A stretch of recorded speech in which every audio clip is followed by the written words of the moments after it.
Tonight, the ACLU is calling for new legislation to end what they call racial bias and the way discipline is doled out at Rhode Island schools. Eyewitness News reporter Brian Yukono joins us now from the State House with the new details. This right here is the new 17-page report from the ACLU, and now we're hearing recommendations to put an end to what's considered the school-to-prison pipeline. The biggest help, they say, would come from here, inside the State House. The general theme in this year's report, called Blacklisted, reflects trends reported in recent years that suspension rates continue to be high in Rhode Island. Those rates are disproportionately high for children of color, particularly Black and Hispanic youth. Here's the breakdown from the new report. White students represent 61.48% of the student body, blacks 8.13%, Hispanics 23.4%.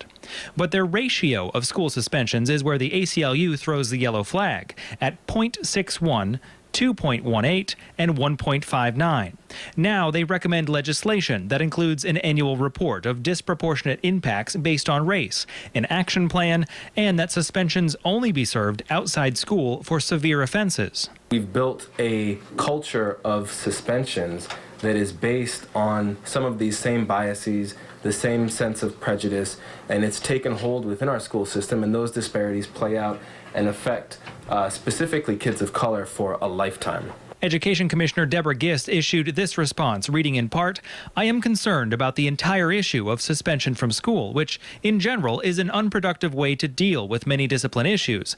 When our students are engaged with their schoolwork and when they believe in their ability to succeed in school and in society, discipline problems will abate."